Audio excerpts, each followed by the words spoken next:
What is going on, everybody? Welcome back to episode 110 of Two Dudes of Sports News. As always, my name is Garrett here, my co-host. What it do? What it do? This is Jalen Prince. We got a guest with us tonight. Jalen, let's introduce our guest to the people. This guest has had a really positive impact in my life ever since I first met him 5 years ago. We came. Well, he's been at Alabama. I moved here in 2020. He's been a student at University of Alabama. We're both Bama grads, and now he's worked as the sports director in the state of Mississippi. This is Jason Williams. Jason, what's up, bro? What's up, man? How y'all doing? Good. Appreciate you coming on, man. Yes, sir. Appreciate y'all inviting me on, man. Glad to be here. No, for sure. Well, we got to break into a couple things tonight, so we're gonna go over. I gotta do it. I'm not wearing the Gator merch for it. I thought about playing the fight song. I thought about really laying it because I got. Hey, before you do it, we got to do the series real quick. Oh, yep. This morning there was a tragic loss in the state of Louisiana, or even just only 2 weeks into the NFL draft.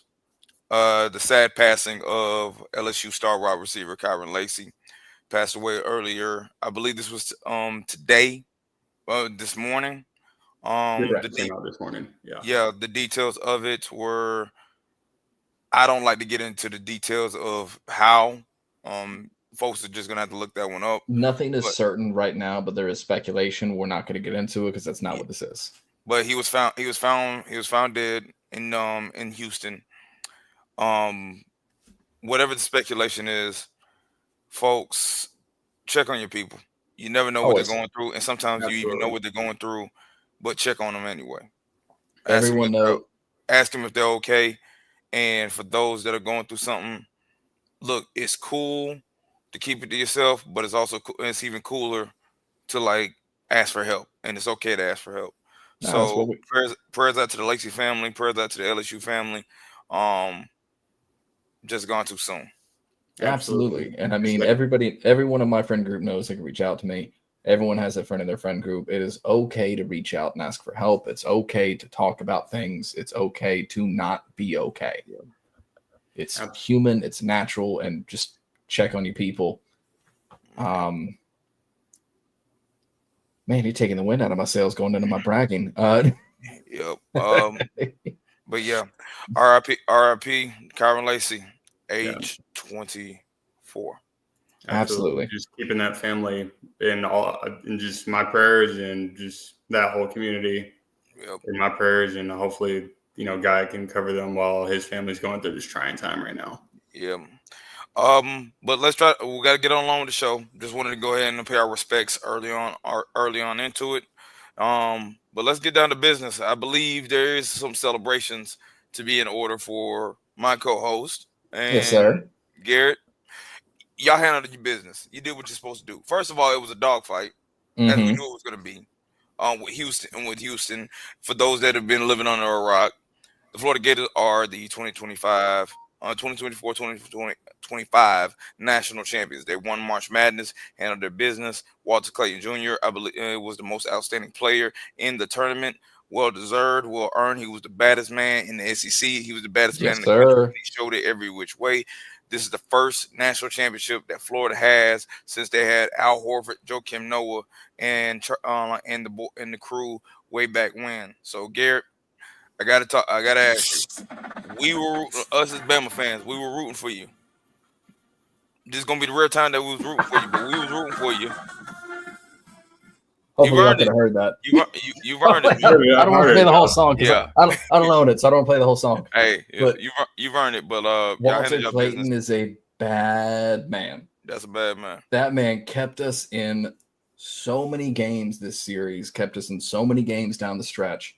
So many different things. He started off cold. I will absolutely give Houston their flowers. Houston started out locking this man down. I don't think he had a bucket in the first half. He didn't. They locked him down and did a great job, and I will give credit where credit's due. Kelvin Sampson had a really good game plan early. Absolutely. I will absolutely give credit where credit's due. give credit where credit's due. They did an incredible job locking him down, but you can't lock him down forever. And he started getting hot in the second half. And Florida has consistently been a second half team the entire tournament. And almost through most of the year, they've been a second half team. So we were, I don't know how many, we weren't down that much coming out of halftime. So I wasn't that worried. The only thing that rivals how happy I am that the Gators won was watching Duke choke away a 93% guaranteed victory to Houston in 2 minutes. That is one of the only things that makes me happy about it. And I think friend of the show, Ashley Baker, put a tweet out talking about how you're sick if you were happy that Duke choked. Yes. Definitely ill. Dayquil and NyQuil. Yes, definitely ill. Sick about Auburn and Duke losing. Absolutely. But the team did well. Florida played great. It was absolutely it doesn't get more of a team win than this. Clayton didn't have to drop 30 or 40 points for us to win. You had old guys stepping up. You had you had players stepping up. You had everybody stepping in and doing what they were supposed to do. And it was just an overall team win. And I didn't watch the press conference or anything or any interviews after the game, but I'm sure Coach Golden would say the same thing. Clayton would say the exact same thing. They would all say the same thing. It was a team win. It was a team effort. I'm thrilled to say it. Hopefully we win the Natty in 2025 for football. If our schedule is half as tough as last year, I think we have a shot. I love talking trash to two Bama fans, and I'm trying to keep it clean. But we will see. I'm happy. I'm riding high right now. We're good to go. When was the last just time keeping it on basketball? On the game 2K, just some years back, I'm not sure if it still has it. They have badges for players. Yep. And one of those is a microwave. That means you can just heat up at any moment. You think it's fair to say that Walter Clayton Jr. has that badge? Oh, 1,000%. Without question, yes. That man, what was it? It was the Auburn game towards the end where he caught that pass. He dribbled inside, caught a pass, realized there was nothing there, just dribbled back out, and then turned around and just jacked up a three, and just automatic. It's like, oh. Not to mention his sidestep, his step back, his kid's good. He like catch and shoot off of a giving goal. It's almost kid is good. Actually, it's fair to say that is Steph-like. It's very fair to say. He's a big guard, and I think he has a place at the next level. I really do. I think he's listed at what, 6'1"? I think he's taller than that. Hang on, let me pull this up. Yeah, about 6'1". First, I'm happy for him because he wasn't high on a lot of draft boards. I think he is now. He needs to be, because like he's 6'3". Oh, then he's gonna be good. I will say this. Yeah. My all-time favorite NCAA tournament run will forever be Kemba Walker in 2011. That was my all-time favorite. That's fair. This is the closest thing. What Walter Clayton did, this was the closest thing to Kemba Walker. I can honestly say that now, because there's a champion. I'll give you that. Because he's a national champion. This was the closest thing to Kemba Walker because he was just unstoppable. Now, the difference between Kemba and Walter had a high draft, and he had a high seed. Kemba and that UConn squad was playing like the first day of conference tournament throughout, all the way through March Madness. Like, they didn't get no breaks rarely until after they won the conference tournament. But Florida won the conference. Then they went in and won the national championship. And Walter Clayton, he was averaging around 22.5 points a game, I believe. Mm-hmm. He was cooking. He was cooking. He was eating. He's listed at 6'3". He got a clip. I think the latest on ESPN's mock draft for the NBA draft. This must be Garrett Year, because they got him going to the Celtics. I'd be so stoked, man. I'd be so happy. Man. I would be so happy. It's funny too, because everybody. So like I got the weirdest spread of teams, but like my mom lives in. My mom grew up a Celtics fan. My mom lives in New England for a little while. Was always a big Celtics fan. So that's how that fandom came to me. Was I just grew up around a Celtics fan, and I sort of adopted that. I've been to Boston one time in my life. I have not been to a game in the Garden. I would love to go. Celtics, if you want to send me some tickets, hit me up. I might go with you. I know. I'd love to go. It's not going to happen. Not as a Miami Heat fan, I will not. Y'all are in a special kind of hell right now down there in Miami. That is, y'all are having a rough year. I'm in that same boat with you. I'm a Hawks fan.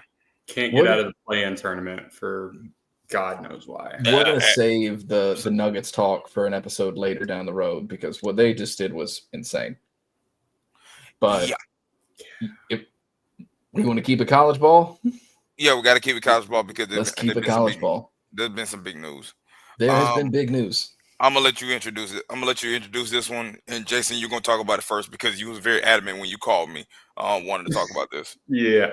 Okay. So, Nico Imaliava, or as Tennesseans are now pronouncing it, Amalia, has decided to leave the University of Tennessee after NIL disputes about money, and that is exactly what it's about. From every article I could possibly find, quick little breakdown. It was over NIL contract dispute.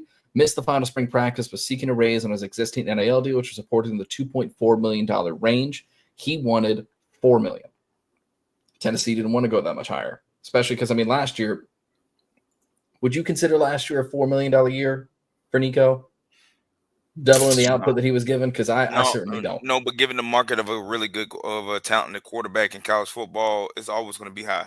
It's going to be high, but to me, I don't think this warranted almost doubling what he was getting from an NIL perspective. No, I give you that. His production doesn't match the amount of money. No, that's where I'm at. Now, I'll go ahead. He doesn't he can't command a raise like that, or whoever is representing him at this point can't command a raise after what he did. You could argue if you watched Tennessee football last year, it was Dylan Sampson and a extremely well-coached defense that got that team to the playoffs, not Nico. No, you 100%. could very much argue that the running backs and that defense got that team to the playoffs, and Nico just had to not screw it up entirely. So for him to play like that, and that's the situation around him, and to command double what he's already being paid, whether that was him or whoever's representing him, it doesn't make sense. It doesn't. So I've got his stats pulled up right here for 2024. I'm not counting 2023. He only played 5 games. He was 213. And box score isn't everything. It's not. Absolutely. Box score is not everything, but this is one measurement we do have. 63.6% completion. 63.8 completion percentage, 2,600 yards, 19 touchdowns, 5 interceptions, 7.8 yards per attempt, passer rating of 145.3. To me, that does not command nearly doubling what they were giving you.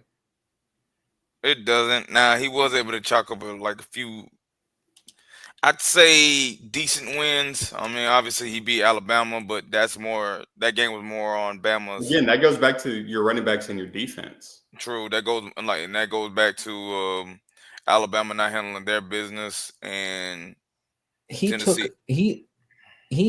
to take a struggling Gators team to overtime. With overtime. Tennessee was not a good football team this year.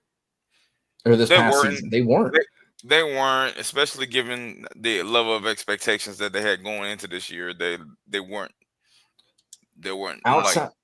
Outside of Bama, there is not a single game on Tennessee's schedule that they won that they were not supposed to win. Oklahoma is the only. The idea of a 1-year deal with your quarterbacks. I understand weird. Quarterbacks get obviously your quarterbacks are always going to get the most money, whether that be at the collegiate level, at the professional level, whatever level you're discussing. Usually your quarterbacks end up with the most money.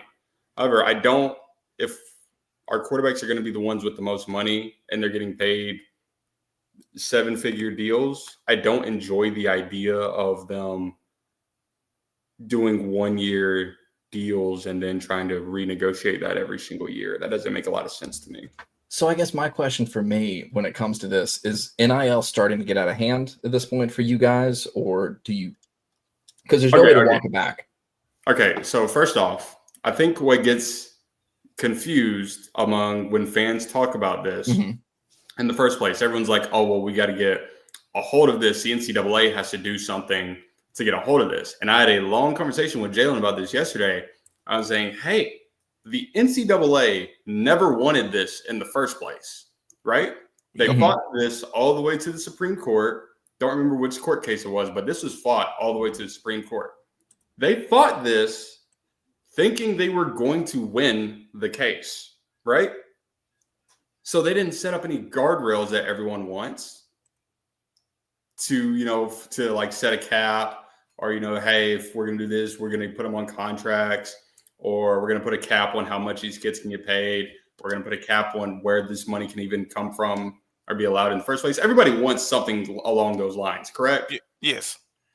Yeah. But the NCAA fought this all the way to the end, thinking that they were going to win the case. And when they lost, every Pandora's box is open and there's no way to close it at this point in time.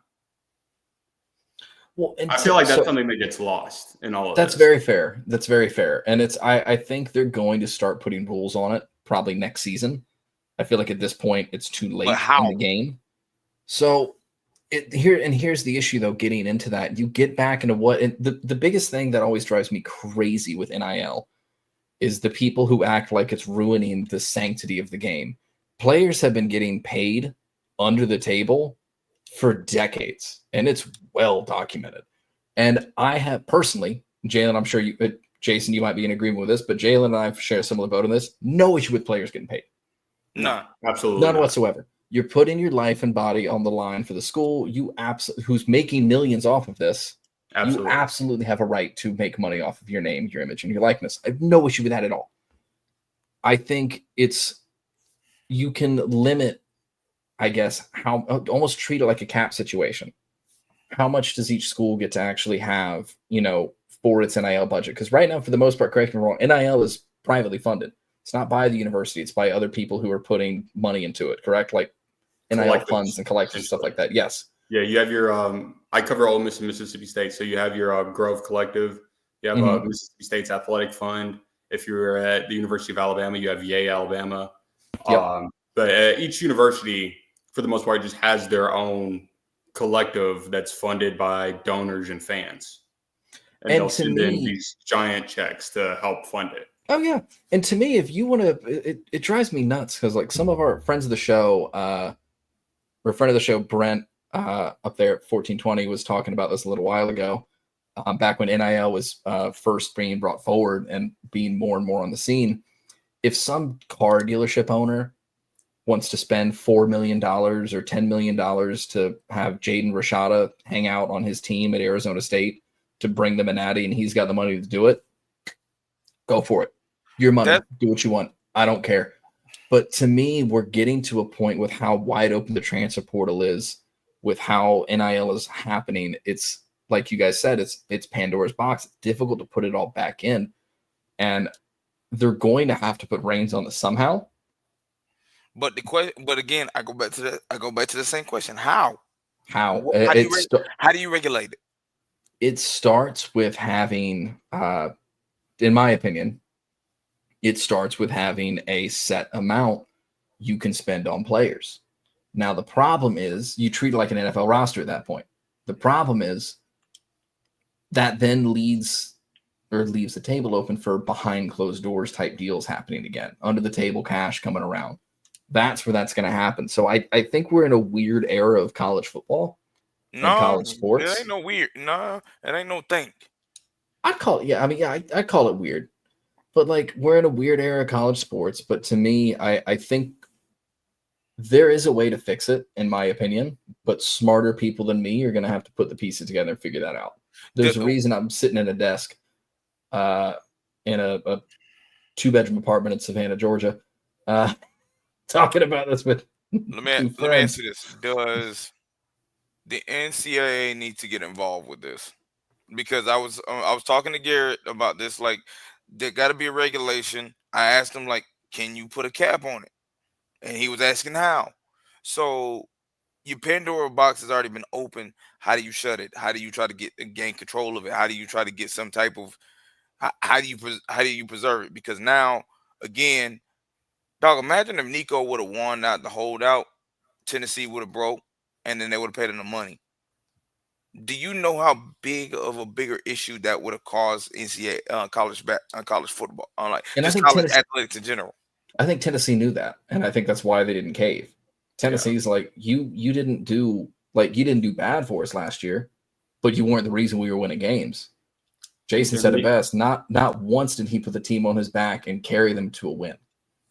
And then me and Jalen were talking about another point about this specific holdout situation. Let's say another guy does this. Let's say Ohio State wide receiver Jeremiah Smith were to do the same thing and be like, hey, I want $1 million more bucks. I was the game winner in the national championship game over Notre Dame. I was the best wide receiver in the country. Does he get paid? I think he has an argument to say, hey, I should be getting paid more than what he's already is. I'm sure it's a lot, whatever it is. I'm sure it's a lot. But to me, I feel, and it's documented somewhere, I just don't remember where. To me, I feel like the way to do this is if they want to get treated like professional athletes, block them into contracts like professional athletes. Now, they have an out clause in their contract, I would say. So, like, you lock them in for 3 years with a 4-year option. Because a lot of these guys aren't staying for 4 years. They're staying for 3. So 3 years with a 4-year option, you get, $10 million spread out over the course of 3 years. And then if you stay for... That's crazy. That's a crazy lot of money. I was just doing a round number for me. Because, think about it. If you're a college athlete, if you're at one of your big-time programs, yeah, that might make sense, especially if you're a star. But not every kid, let's say... Georgia Southern's not paying $10 million to J.C. French. No. If you're a kid at, Iowa, I'm assuming, probably doesn't have the same NIL fund as Ole Miss. No. Or Iowa doesn't have the same. Or Fresno State is also, I believe, D1 school. They don't have the same NIL fund as Alabama. So when you're saying, like, hey, well, let's do this much money at 10 mil, are all these schools, do they even have that in the first place? No, and I was using that 10 for a nice round number. For me, math has never been my strong suit. I got you. So let's say $3 million over 3 years. If you stay for a 4th year, you throw an extra $2 million on top of that. So now you're at $5 million over 4 years, just to make it simple. So you have kind of like how the NFL treats like a 5th-year option. So that's kind of how I would do it. But if you walk away from the school, the whole thing becomes null and void. That would be sort of your out clause in that regard, where the whole thing becomes null and void, and you could renegotiate with other schools. I think that's the only way to fix it. And even then, or one of the only ways to fix it. But even then, you're in a situation too, Jason, to your point. Iowa's not paying $10 million for, the kid that Michigan paid to come play quarterback. They don't have that money. Mm-hmm. They might, but I don't think their NIL funds are as deep as Michigan's is. So it does put bigger schools at a disadvantage, and D1 or smaller D1 schools almost become JUCO in that regard. But that's always this tend to be a huge case. That was the case, that wasn't the case until the transfer portal rules changed, because you used to have to sit out for a year if you transferred. Yeah. Unless you had a hardship waiver that would allow you to play again. I also want to get rid of these guys who have been in college for 9 years. Like, I don't. Oh, you mean like the tight end from Miami? Tight end from Miami. Red shirt galore. Yeah, the Utah quarterback. Chad Baker-Mazar. Yeah, if you're 30 and in college, like let me be very, very clear. I am not disparaging people who are older than the average age going to college. Not at all what I'm saying. But if you've been a Division I athlete at the school for 9 years, that's crazy. Yeah. Like, that's crazy. It looks weird, the 26-year-old playing an 18-year-old in a college football game. That's the 17-year-old you guys have at Bama. Yeah, or the 17-year-old you got at Bama with Ryan Williams, who everybody the only reason I know he's 17 is because every time he was on the field, the announcer told me he was 17. Line him in the slot, 17-year-old phenom Ryan Williams. Cool. You've told me 9 times now. It's only halftime. What are we doing? I'm aware of how old he is. Stress that he's 17 years old and supposed to be playing 17. high school football at Saraland High School down in Mobile. Line up across from him that's Hollywood, bro. Line up across is 28-year-old 7 medical redshirt year corner who's a sophomore. I mean, if they're going to grant it, I understand. On the devil's advocate side of this, just to point it out, if they're going to grant it to you and you can keep staying and get a master's degree, a potential doctorate degree, I completely understand. I get a free doctorate's degree, I'm staying. Like that, done. Like you're saying, I get it. If they're offering it to you, I get it. But I'm pretty sure, was it Cam Rising? That's the Utah quarterback? Yeah. Yep. I think they shot his down. Did they? I think they did. I remember reading something about how they shot his down, but it's hang on, because I gotta look this up. If it happened late enough in the season, I could see that, but they usually don't shoot those down. What was it? Camera? I swear. Yeah, there it is. Oh, no, that was 2019. My fault. But it's, to me, it's there it is. Yep, Utah quarterback Cam Rising is no longer on the team's roster, and the latest indicator that a longtime star will move on from the program. There it is. Cam Rising is not expected to return to Utah after an 8th season of for an 8th season after previously being granted additional eligibility due to injuries in the COVID-19 waiver. While Rising had a year of eligibility remaining, he will likely leave the program. The decision is likely related to his continued injury struggles and the presence of new quarterback Devin Dampier, or Dampier, however you say his last name. I want to point out, too, I'm almost 100% certain him and Trevor Lawrence were in the same quarterback class in high school. Cam Rising and Trevor. Maybe. I think I'm right. In 2016? I think I'm right. Hang on. 2016? I'm checking out right now. Cam Rising high school QB class. That would have been the 2017 class because Lawrence won the national championship as a true freshman. Class of 2018. 2018, excuse me. Yeah, he was Cameron Rising, class of 2018. Let me see if I could find the class of 2018. Hang on. Because I believe Lawrence was the number one prospect in that class. Oh, for sure. ESPN 300 class of 2018. Here we go. Yep, Justin Fields, Trevor Lawrence, Xavier Thomas, Pat Surtain Jr., KJ Henry, Micah Parsons, Tyson really Campbell. Recruiting class. This is a crazy recruiting. Brenton Cox, Asante Samuel Jr. Where's some more? Brevin Jordan, Cade Mays, Xavier Williams, AJ Litton. There are a lot of good names. DeMarvion Overshone. There's that one. Dorian Thompson-Robinson, Amon-Ra St. Brown, Joey Gatewood. There was a lot of good guys in this class who most of those guys I just named are currently in the league. Meanwhile, Cam Rising has one more year of eligibility. Which, again, Jason, to your point, if they give it to him. If it's offered, you got to take it. Take it. Get your free PhD, free doctorate, get multiple, you know? I'm not mad at it. I can't hate on the fact that they are getting a free education. I can't really hate on that. It just seems so weird that they also get to play football against someone that's 8 years younger than them, potentially. It's crazy. And I think if I'm right, because I know, who was it? The Gators had a corner. Was it Vernon Brown?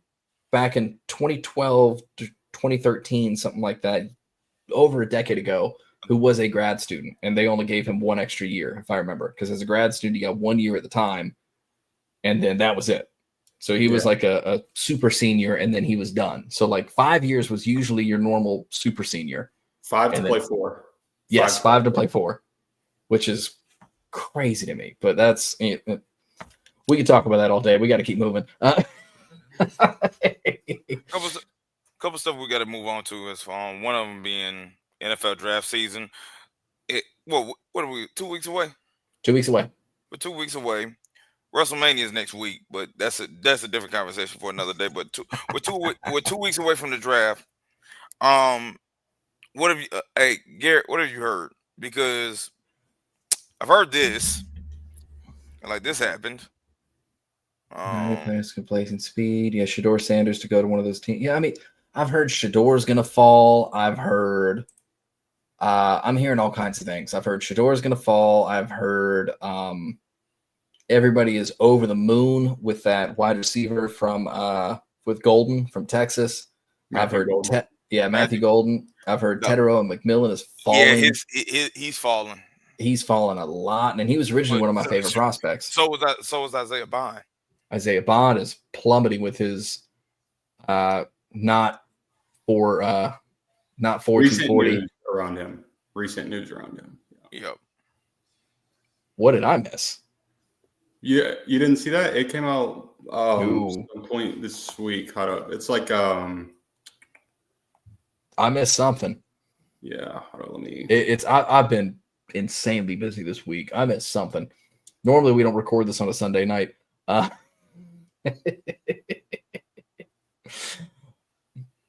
yeah, I missed something this week. But I mean, the biggest thing to me is I think every year there's one player that everybody seems to have plummeting down the draft boards for no reason whatsoever. And I think this year it is Shador. Yeah. Regarding Isaiah Bond, I'm just going to read the post that he had to make regarding his situation. This was about 3 days ago. Regarding the accusation made against me. All right. Excuse me. Quote. Regarding the accusation made against me, I would appreciate the time and opportunity to defend myself and prove the claims made patently false. I am in full cooperation with the authorities and will remain a willing and active participant in the investigation. Unfortunately, claims like these prove to be harmful to all involved. Absent full review, I kindly request that all reserve judgment until the authorities provide a complete report based on truth and evidence. Humbly, Isaiah Bond. So he tweeted that out 3 days ago. So he has a wild quote from 2 days ago. Alcohol makes me do things. Yeah, so he has an interesting situation around him that may or may not affect his draft stock. Laughing not because it's funny, laughing because I'm uncomfortable. And it is that is interesting. Wow, that is something. We will not be getting into that on this show, but that is interesting, especially because right now I think it's all alleged, which is that is interesting, and I see why he's plummeting. But to me, I think this is incredibly deep, to steer it back onto the tracks here. I think this is a very deep draft for a lot of positions, honestly, outside of quarterback. I think your running backs are amazing in this class. Genty, Travion, Judkins. Monogamy from Rutgers. I might have said his name wrong. There's a running back out of North Carolina that's actually pretty solid. Omarion Hampton is absolutely a dog. There's so many. This is an incredibly deep class for running back, offensive line, for almost everything outside of center. But there's still 4 or 5 solid center prospects to me in this class. Plenty at offensive tackle, plenty at offensive guard, plenty at running back, plenty at corner, plenty at D-line, plenty at edge. Although there is a steep drop-off between, obviously, Abdul Carter and the rest of the class. But plenty at edge, plenty at safety, plenty at corner. Linebacker class is where it gets a little iffy, but I think there's still a solid 5 to 8 guys at linebacker.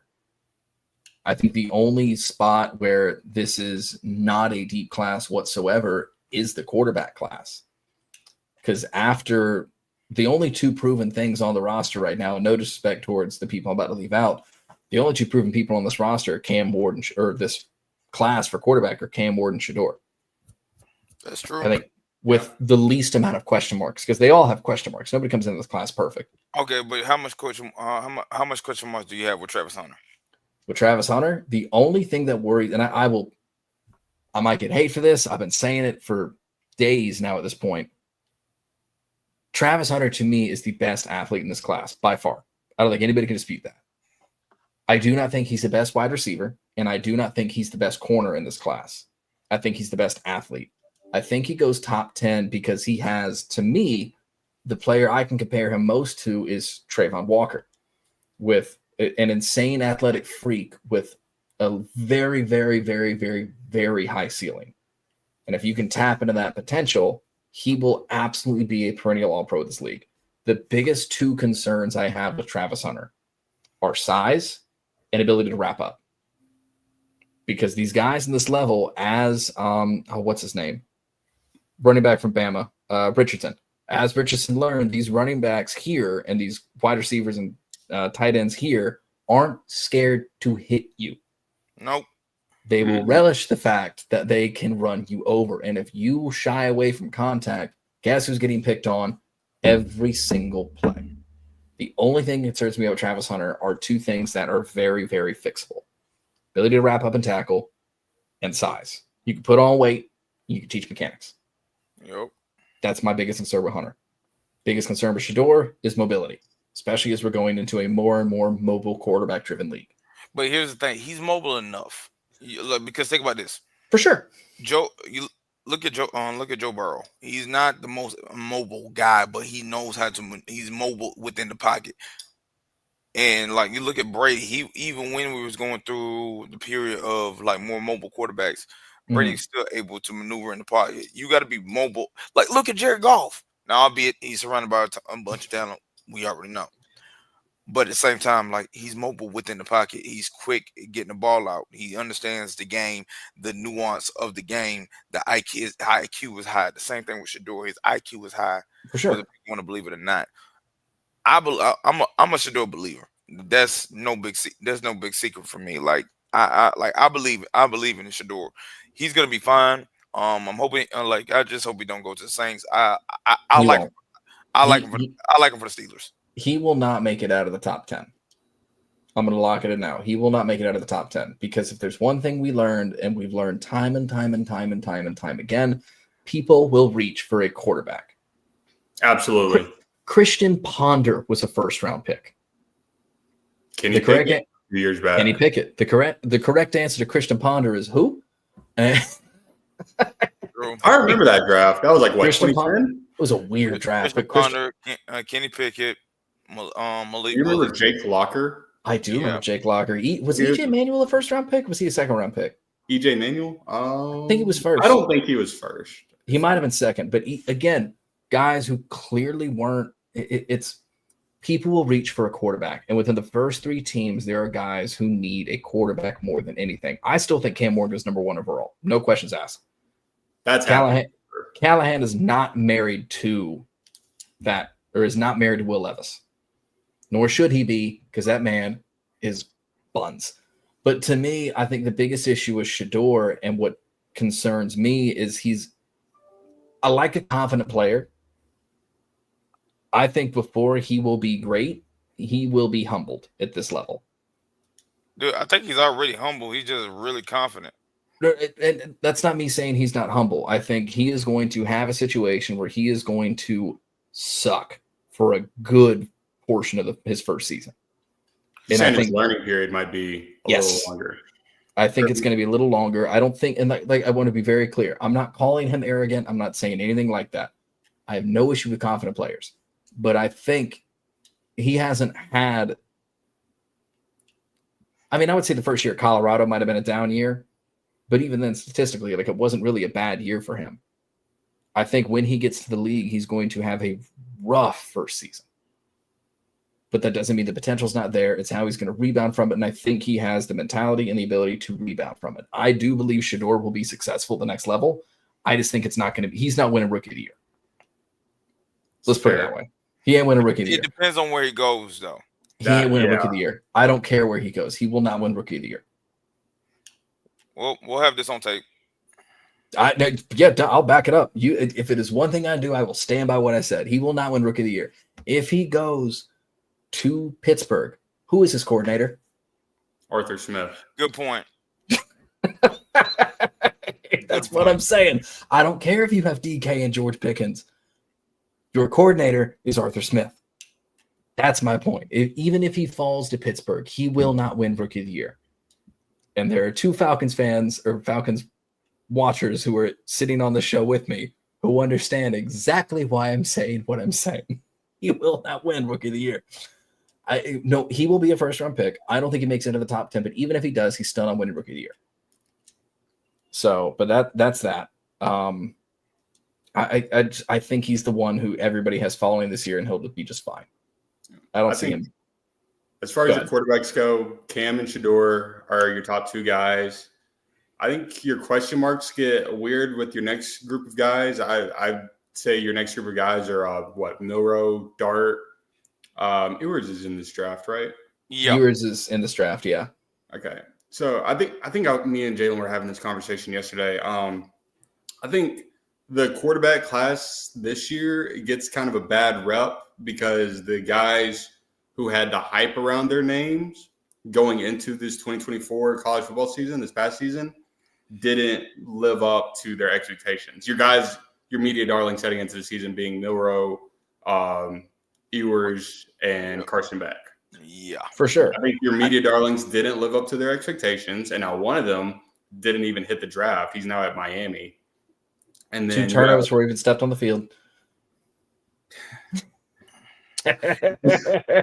Question: there's two. I think there was 2 reasons why he went to Miami. Is one of them still valid? Nope, because he's single apparently. Yeah, I that's all I wanted to know. Yeah. Which, from what the rumor mill is, that's his fault.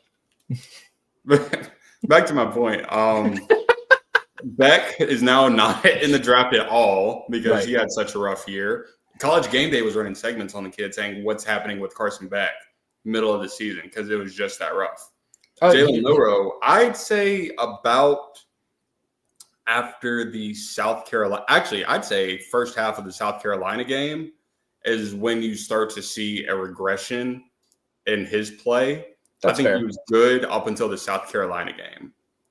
Because if you were to play last season again and you were to stop the season right after the Alabama-Georgia game, everyone in the country would have been like, Jalen Milroe is going to be the number 1 overall draft pick, right? A lot of people thought that. Dog, here's the thing. At that point, he was having progressions. He was scrambling when needed to scramble. He was escaping the pocket. He was accurate with his throws. Deep balls, medium range, check downs, was able to just distribute the ball. He was the best player on the field at that point. Yeah, so he's your number 1 overall draft pick after the Georgia game. We get to the South Carolina game. South Carolina has 2 edge rushers that are killing Alabama's offensive line that game. One of them was a true freshman. I think the other one was he's gonna be a first-round pick. Yeah. So these guys are killing. They got that inside D lineman who's also gonna be a first-round pick. What's up? I said, don't they have an inside D line guy who's going to be if he's not going first round, he's going second round? I'm trying to blank on his name. They got a mean defensive tackle. I can't think of it right now. Anyways, that point of the game, the South Carolina. No, game, I know. I'm with you. They got it. Yeah, those 3 are killing Alabama's offensive line and killing Milroe. Right? Alabama somehow finds a way to win that game. Right. You go into the next week. I think they play Missouri right after that. They get a clean shutout. But there were moments of that season that starts in the South Carolina game where you can just see Milroe progressively get worse. He's not taking off on time. He's not reading through progressions.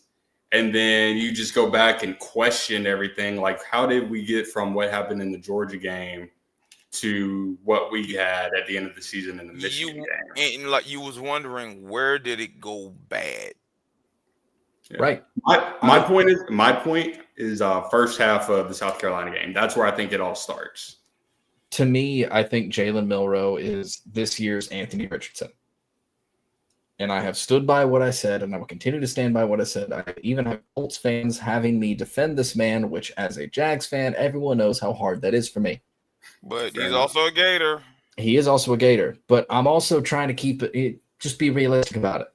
Anthony Richardson, to me, I think is similar to Milroe in this class. Milroe, I think, has one of the highest ceilings of all the players in the class. But he's also a very, very, very raw prospect. Based on potential, I get what you're saying. Yeah. So the potential is there. He can be the next Lamar or somebody like that if he can hone it in. He's an athletic freak. He ran a great 40 this pro day. You know, you've seen him make the passes that a professional quarterback makes, but at a consistent level is where people have the issue. Yep. I think he goes to a team where he can sit for a year and just learn, and then he could be the guy. Let's move on to some early draft predictions. Let's do it. Okay. Which teams do you believe are going to trade up or trade down? I don't think anybody's trading up. if we're being honest, the only time I see someone trading up is if Hunter and Shador are still available after 4. I get that. Do we think Hunter drops past 3? I don't see it. I absolutely think he does, because the Giants need a quarterback, and you can't tell me you're confident going in to this season with Jameis Winston and Russell Wilson and Tommy DeVito competing for QB1. I think Russ is QB1 automatically. I don't think they. I think they can go quarterback. I think, and here's why. I think Cleveland is something stupid and inherently Cleveland. I think Cleveland takes Abdul Carter. To add along with Myles Garrett, I mean, Yes. that makes it a really strong defense. It makes an incredibly strong defense, but who do they have at quarterback? Watson even came out with his own little press release after me saying for 3 years he was a bum. And I tried to defend him at one point, but like, nope. You can't. No. You can't. Like, Russell, his play has been horrendous, and he hasn't played. Like, no. He's played 19 games since he's been in Cleveland? He has officially played a full season. It took him 3 years to do it. That's crazy. But to me, I mean, the best ability is availability, and anybody will tell you that. So he can't stay on the field. When he does on the field, you kind of don't want him to be. So we're even taking all the off-field stuff out of it. Yeah, purely based upon the field production. I don't think he's their guy. However, I think Cleveland is something inherently Cleveland, and they do not address their top need. Their top need is quarterback, but I think obviously Cam Ward's going number 1. I think Abdul Carter goes at 2. And I think the Giants go, excuse my language, oh shit, Shador's at 3. Let's take a quarterback. Fine, let's do it. So they take Shador at 3. Shador ends up in Jersey, because you are a Jersey team, Giants fans. I don't care what you say. You play in Jersey. You don't play in New York. But Shador goes at 3. I could see Travis Hunter going at 4, because I think that's the kind of guy Mike Vrabel salivates over. That's true. But one of the biggest issues that they had last year was not corner. It was the flat Stanley line that they have protecting Drake May. So they go O-line right there then. They go O-line, meaning that Hunter is available at 5, and if the Jaguars do not want to take him for some reason, I think teams will offer an insane trade package. But here's the thing. I think the Patriots, what's to stop the Patriots from pulling the Cincinnati Bengals and go receiver? Because they need one. Not a dang thing. But it doesn't matter if you have you ask CJ Stroud this year. What happened when his O-line couldn't save him at all, and they got rid of the only 2 competent players on that line? They're calling it a sophomore slump, but O-line play affects QB play always. Yes, it doesn't matter how great you are as a receiver. You cannot throw the ball if your butt's in the dirt. So if you can't protect the guy, or you can't start the run, you can't generate, a 2-pronged attack. Yep. Doesn't matter who you have. Let's get into this one. Because we only got about a few more minutes left. Yeah, my fault. I feel like I've been dominating this episode. That's my fault, guys. We're gonna play a quick game. 3 best fits. We're gonna choose 3 prospects in the NFL, and like going into the NFL draft, and we're gonna choose their best. And we're gonna choose one team that will best fit them. I'm gonna start first. I'm gonna go offense. I'm gonna go first. I'm gonna go Jalen Milroe, and I believe his best fit will be.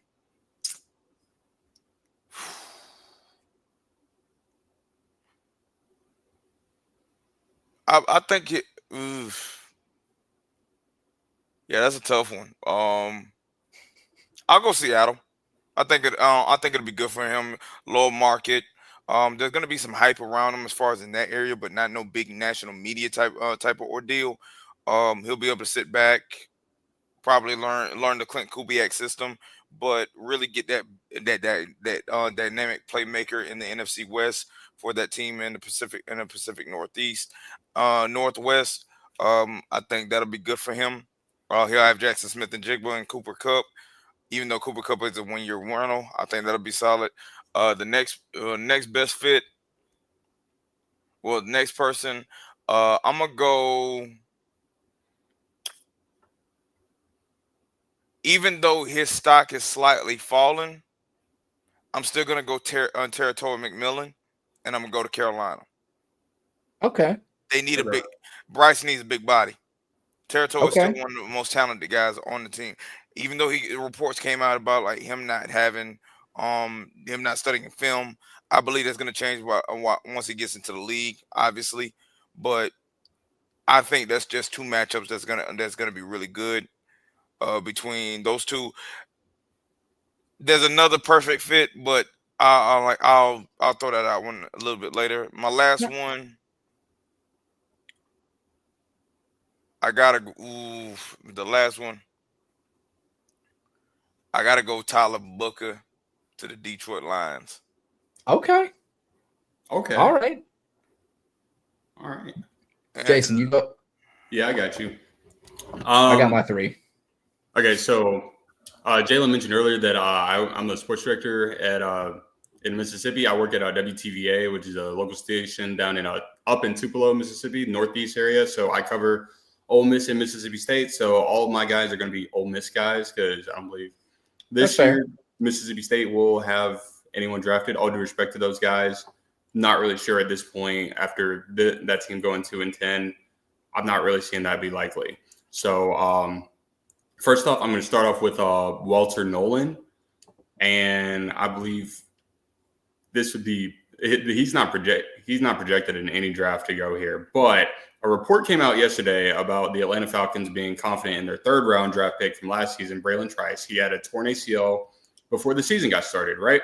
So we didn't get to see him play. But they were confident with him heading into the season.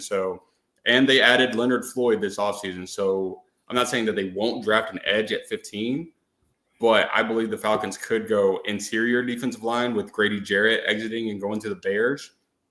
And I could see Walter Nolan plugging into that interior defensive line spot.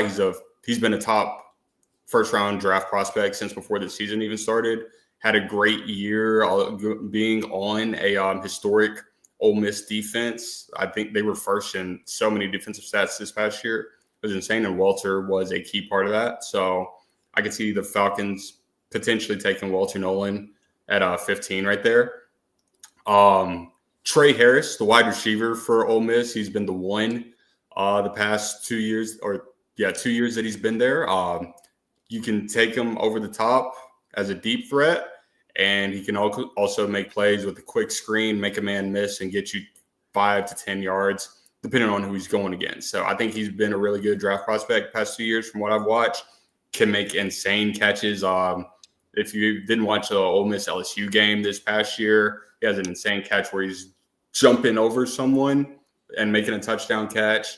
And the Texas A&M game from the 2023 season, he was making multiple one-handed catches where it just looks like he's stabbing the ball. So I think Trey Harris is a great prospect. I think the only concern around him that might be from teams is his injury history. Had a bit of an injury bug this past season, but I think obviously teams will, eventually take a chance on him. I think he's going to be a day 2 pick. I think the Panthers, if they don't go first round wide receiver with their first round pick, I think he'd be a great pickup for the Panthers on day 2 and would be a great addition to that receiver room. And lastly, I think one of the biggest question marks in this year's draft, because everyone's just unsure about him. Everyone's back and forth, including me. Jackson Dart, where he should go. Personally, I think he should go to the Rams and sit behind Stafford for a year.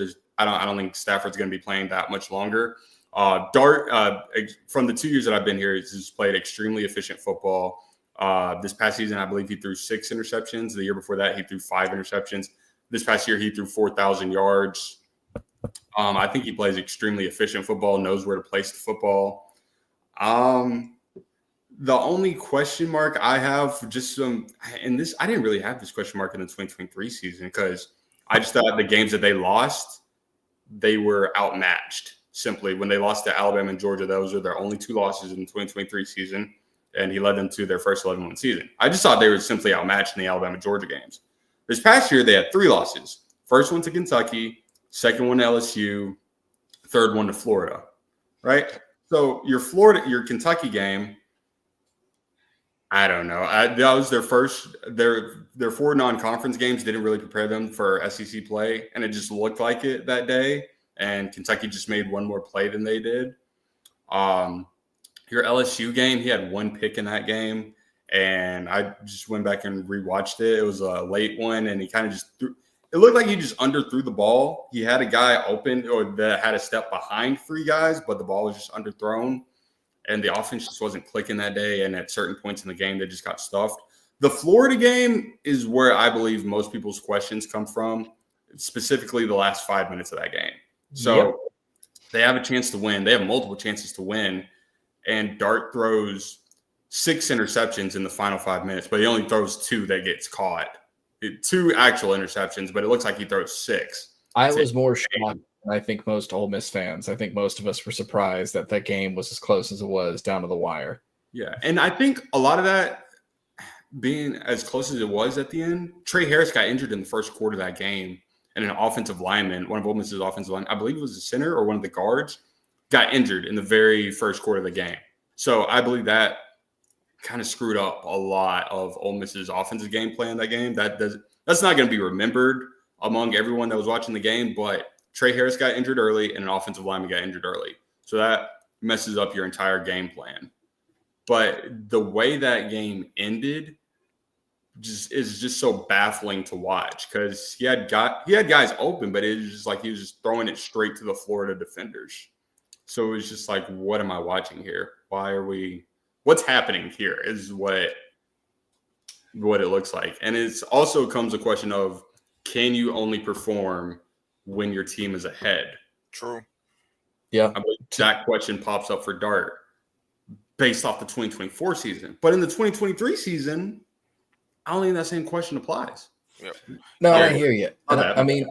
No, you're good. And for me, like I agree with 100%. I think the biggest concern with Dart is when he feels he has to do it all. Because you're right. Like there were injuries during that Ole Miss game. So for the Ole Miss Florida game. So I feel like he felt like he had the pressure. Okay, now I got to go be the guy. And he was trying to do way too much in those last 6 minutes. Yeah.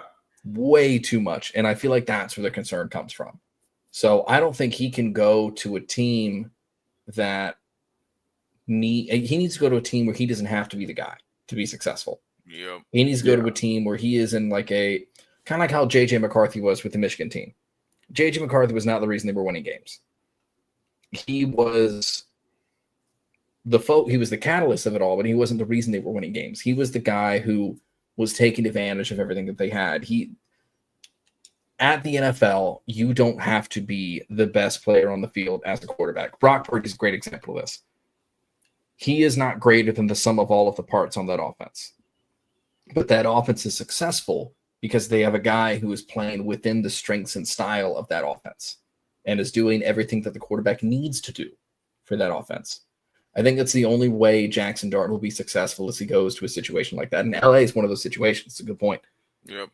For me, I'm going no Florida players, no Georgia Southern players. I'm jumping all around the board here. We're going to start with Armand Membo. Who? The Missouri tackle. Membo. I might be pronouncing his last name wrong. But the offensive tackle for Missouri, I think he goes to New England. I know the rumors are New England is enamored with Will Campbell, but a tackle like because of the whole arm length thing. I'm not even talking about arm length. I'm saying a tackle like this guy from Missouri doesn't come around all that often. I think speed is there. If we're basing our first round picks based off of features and not their talent that they've put on tape, I don't think we should. It means Trent Baalke's your GM. Oh, thank God that bums out of my office. I think Armand is a great fit at New England. I think he's going to do everything that he's going to be asked of by Vrabel. I think that one makes a lot of sense to me. Excuse me. We're going to go with take some of the guys out of the top. We'll go Ashton Genty. I think Ashton Genty's best fit is going to be in Vegas. Vegas needs a running back. Zamir White is good, but Zamir White is not Ashton Genty. And I think Genty goes to Vegas, and I think it makes sense for Genty to go to Vegas. And I'm not touching Travis Hunter. I'm not touching anything. I'm actually going to talk about the kid from Iowa State. Okay. Higgins. Higgins. Wide receiver. Not Okay. Jalen Knoll, the other guy. I think he is a fantastic fit in Jacksonville. Physical receiver, twitchy, big-bodied, everything that ETJ, with all respect towards BTJ is not going to, he's not mossing people.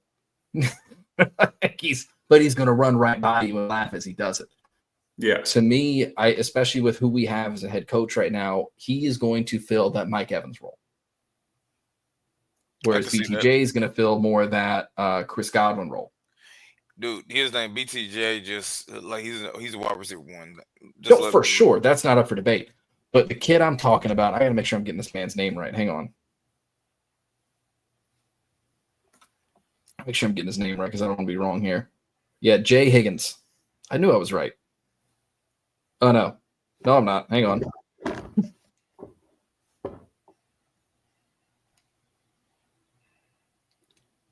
Yeah, I know, boring for I'll be cutting around this whenever we post this. Jaden Higgins. That's right. Okay. I knew it was similar. I was like, yeah, Jaden Higgins absolutely is going to be a fantastic second-round pick. That's why, and to me, the ideal situation for me for my Jags is if we don't go DB in the first round, we go wide receiver in the second, and vice versa. If we don't go wide receiver in the first round, or if we go wide receiver in the first round, go DB in the second. If we go DB in the first round, go wide receiver in the second. That's kind of where I'm at. But I think Jalen Higgins is going to be a great player. I think he's going to be a sleeper this year in a lot of classes, and I think that it's because this is a deep wide receiver class. It is. I think he'll be fine. And I think he'll definitely be the better of the two guys on his team. No disrespect towards Jalen Knoll, but I think Jaden Higgins is the better player. That's just me. We got to go real quick.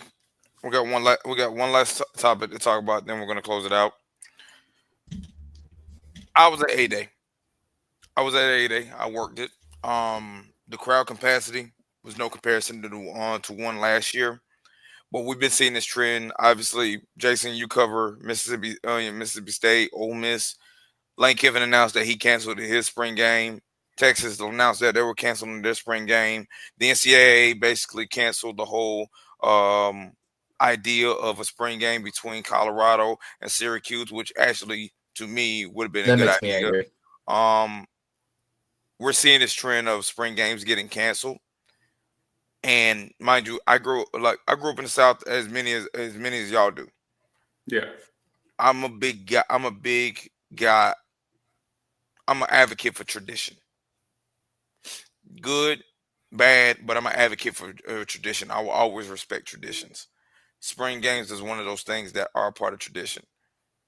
What's the benefit of canceling a spring game? Because I don't think that's going to be a thing. I understand Kelly DeBoer does not want to do it. From what I was told by some administrators, but at the same time, like, you got too much boosters, you got too many fans that are too much invested into programs like this to cancel a spring game, especially A-Day, which is a big event down here. What happened yesterday, as far as what was on the field, I get it was a practice, but the whole event was absolutely. It wasn't great, and I'm hoping that they'll go back to just doing a regular scrimmage next year, but we'll see. The reasoning that we received from Ole Miss, we got it about a month out from when their spring game would have been, which would have been yesterday.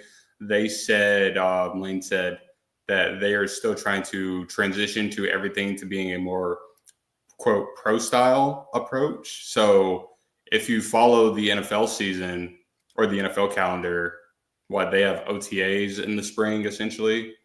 And right. That's just where they're practicing, getting everyone warmed up and just getting everyone acclimated to their system and whatnot. It's install. Yeah. So essentially, that's just what Ole Miss is doing at this point. It's basically just, hey, we're going to run it as close to a pro system as we can. Plus, it allows you to see, hey, what do I need? Your 13 practices, I believe is what they get. I could be wrong on the number, but they get double-digit practices. It allows you to see what you have. It allows you to see what do you need to go get when the transfer portal opens? I believe that the spring portal opens up this Wednesday. So after your practices are done, it allows you to see, once you're through most of your practices, you'll have an idea of, hey, I need to go get a defensive back. I need to go get a linebacker. I need more depth on my offensive line. I need more depth at running back. I need more depth at whatever. I don't have a guy at wide receiver. I don't have a guy at safety.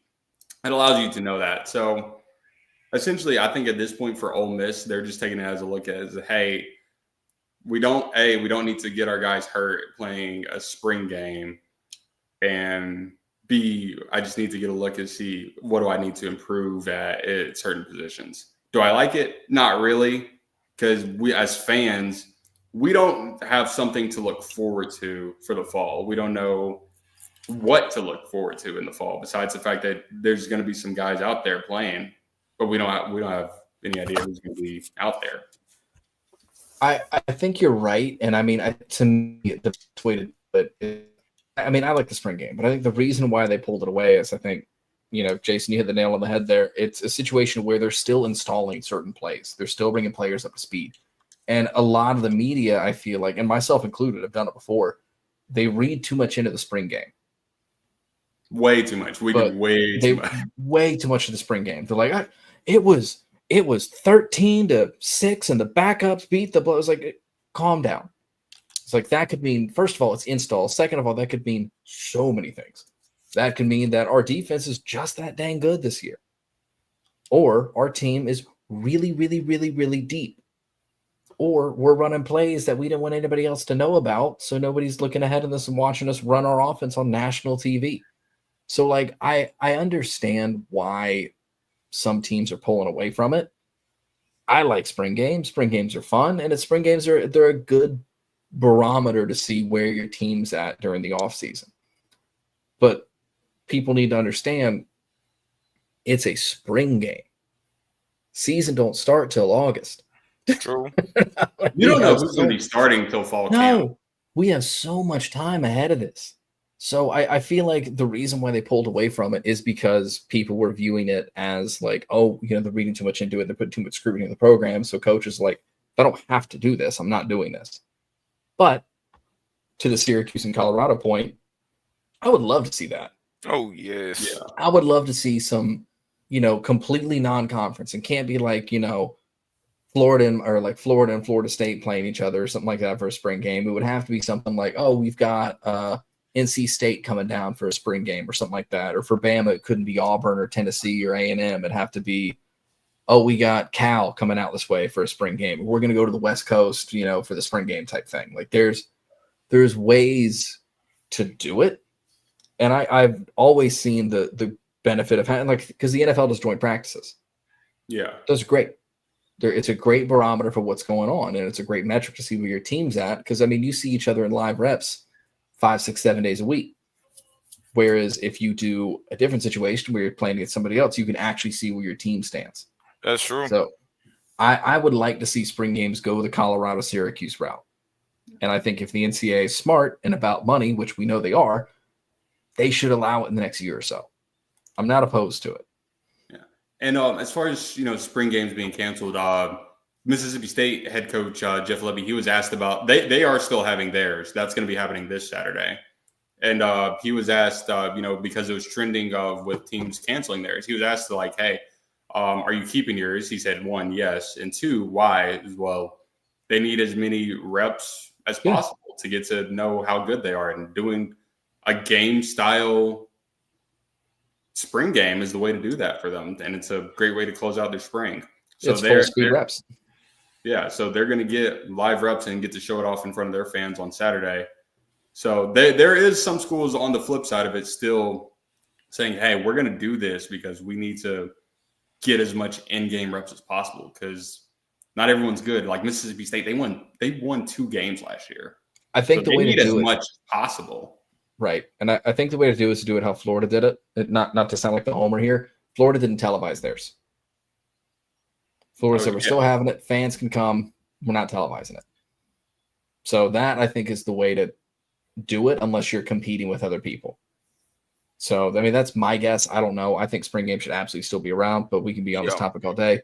We are well past time, so let's go ahead and wrap this up. Jason, do you have anything else you want to get into? Jalen, you? Nah, not today. I appreciate you guys having me on, man. Oh, no problem, man. So we'll go ahead and wrap it up like we always do. It's going to be, thank you guys for before we fully close out. Jason, again, thanks for coming on, man. If you have anything you want to plug, anything you want to talk about via Hot One style, the camera's yours. Plug your socials, plug everything you need. Yeah, if you guys want to follow me on Twitter, my @ is currently at JasonWTVA. That's my Twitter. In the fall, Jalen saw a lot of these. I'm gonna start that back up. I did a lot of TikToks, just talking about the high school programs in my area. I followed them throughout. I did like a mix of the high school teams and did something with Ole Miss and Mississippi State every week, just kind of previewing their week and what they did last week. So if you guys, and I plan on doing that again this fall. So if you guys want to follow that, that is at Jason and Sports. That is the TikTok plug for that. But yeah, that's where Twitter and TikTok is where all my sports stuff are going to be at. And like I mentioned throughout this, I cover Ole Miss and Mississippi State. Obviously, Ole Miss, strong athletic department right now. The football team has won back-to-back 10-win seasons, first time in a long time. The basketball teams, both men's and women's, made the Sweet 16. Baseball, while they did just lose the series to Tennessee, they're the number 6 team in the country right now. So their athletic department is very strong right now. Mississippi State down in Starkville, football team just went 2-10. The men's basketball team made the tournament for third straight year, but they haven't won a game yet under Chris Jans yet. So kind of seems like they're at a standstill at the moment. The girls team has made it 2 out of the last 3 years. And they made it to the round of 32. They got beat by USC. Obviously, the USC women's team, extremely strong. Baseball team, they've won 6 out of their last 8. Not a strong start to SEC play, but they've won 6 out of their last 8 games. So your judgment on Mississippi State is it's interesting to see where they are at right now. But, for sure. So, Jason, thanks for coming on, man. If you guys like the show, let us know. Jason, you're welcome back anytime, by the way. If you guys like the show, let us know. If you're watching this on YouTube, you can check it at the bottom at Tdsn Pod on Twitter, at Tdsn Pod on YouTube. We do the shows live and release them a day or so after we do them. So if you want to join live and chime in, people have done it before. You're welcome to do it again. Call us idiots, call us geniuses, anything in between. That's totally your call. If you like the show and retweet the show, you get a shout out at the end. You also get a shout out for 5-star reviews. Case in point, if you like it, leave a 5-star review, leave a comment, feed the algorithm gods. Don't know why it works, but that's the way it does. If you didn't like the show, it's a bad date, blind date. Your friend set us up with us, didn't work out, totally fine. You go your way, we'll go ours. We'll pick up the tab for the hour and 15 of content we just gave you. For no reason to leave bad reviews. That didn't help you, didn't help us. Just 2 ships in the night. But if you leave 5-star reviews, retweet the show, or you're sure that we think you'll like as well, you get a shout out at the end. Shout outs as usual. Go to Jim at Fan of the Van. Check out the show him and I do called Steel and Teal as well. Brent over the 1420 Sports and GM of the Lethbridge Bulls.